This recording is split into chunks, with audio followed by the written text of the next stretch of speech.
अब मदरसों में भी ऑपरेशन सिंदूर की जानकारी बच्चों को दी जाएगी। उत्तराखंड में मदरसों में ऑपरेशन सिंदूर पढ़ाया जाएगा। मदरसा बोर्ड ने ये फैसला लिया है। मदरसा बोर्ड का कहना है कि बच्चे सेना के पराक्रम और शौर्य को जान सके और सेना के इतिहास को जान सके, इसीलिए मदरसों में ऑपरेशन सिंदूर के बारे में पढ़ाने का फैसला लिया गया है। बड़ी खबर, उत्तराखंड के मदरसों में ऑपरेशन सिंदूर के बारे में पढ़ाया जाएगा। इससे बच्चों को देश के सैनिकों के बलिदान और शौर्य के बारे में पता चलेगा। ये फैसला उत्तराखंड मदरसा बोर्ड ने लिया है।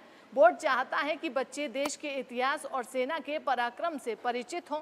बोर्ड के अध्यक्ष मुफ्ती शमून कासमी का कहना है कि मदरसों में NCERT सिलेबस लागू किया गया है ताकि बच्चों को मुख्य धारा की शिक्षा से जोड़ा जा सके।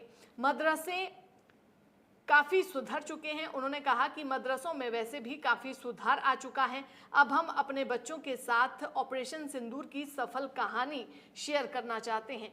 मुफ्ती शमून कासमी ने रक्षा मंत्री राजनाथ सिंह से दिल्ली में मुलाकात की है। उन्हें ऑपरेशन सिंदूर के लिए बधाई दी। उन्होंने बताया कि उत्तराखंड में 451 मदरसे हैं जिनमें लगभग 50,000 बच्चे पढ़ते हैं। कासमी का कहना है कि उत्तराखंड सैनिकों की भूमि है। ऑपरेशन सिंदूर में हमारे सशस्त्र बलों ने बेजोड़ शौर्य का परिचय दिया है। इसका मतलब है कि उत्तराखंड वीरों की धरती है और ऑपरेशन सिंदूर में हमारी सेना ने अद्भुत बहादुरी दिखाई है। देश की जनता ने सेना के शौर्य को सराहा है। मदरसों में बच्चों को भी सैनिकों की बहादुरी के बारे में बताया जाएगा। नए पाठ्यक्रम में ऑपरेशन सिंदूर का चैप्टर शामिल किया जाएगा। इसके लिए जल्द ही पाठ्यक्रम समिति की बैठक बुलाई जाएगी। उत्तराखंड वक्फ बोर्ड के अध्यक्ष शादाब शम्स ने इस फैसले का स्वागत किया है। उन्होंने कहा कि इससे बच्चों को देश के सैनिकों के पराक्रम और बलिदान के बारे में पता चल सकेगा। वक्फ बोर्ड के 117 मदरसे हैं और इनको आधुनिक बनाने की तैयारियां चल रही है। इसमें NCERT के सिलेबस को शामिल किया जाएगा।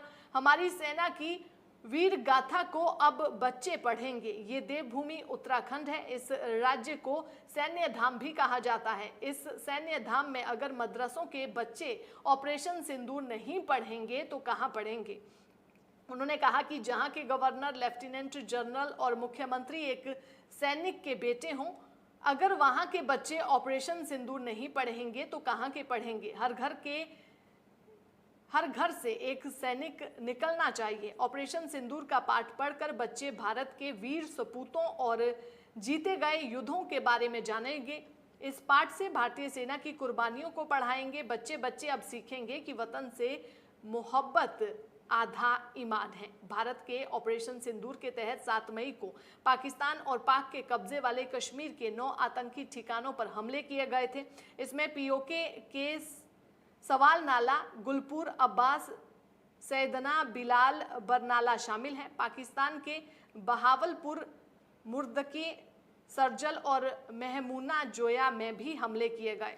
ऑपरेशन सिंदूर की सफल कहानी अब मदरसों में भी पढ़ाई जाएगी। मदरसों में बच्चों को सेना के शौर्य और पराक्रम के बारे में जानकारी दी जाएगी। उत्तराखंड में मदरसा बोर्ड ने ये बड़ा फैसला लिया है। आपको बता दें कि बोर्ड के अध्यक्ष मुफ्ती शमून कासमी का कहना है कि मदरसों में NCERT सिलेबस लागू किया गया है ताकि बच्चों को मुख्य धारा की शिक्षा से जोड़ा जा सके। इससे बच्चों में और मदरसों में काफ़ी सुधार आया है। अपने बच्चों के साथ ऑपरेशन सिंदूर की सफल कहानी हम शेयर करना चाहते हैं, ये कहना है मुफ्ती शमून कासमी का। उन्होंने कहा कि रक्षा मंत्री से उन्होंने मुलाकात की और रक्षा मंत्री को ऑपरेशन सिंदूर की उन्होंने बधाई दी। इसके साथ ही उन्होंने कहा कि उत्तराखंड में 451 मदरसे हैं जिनमें लगभग 50,000 बच्चे पढ़ते हैं। अब सभी बच्चे जानेंगे ऑपरेशन सिंदूर की सफल कहानी।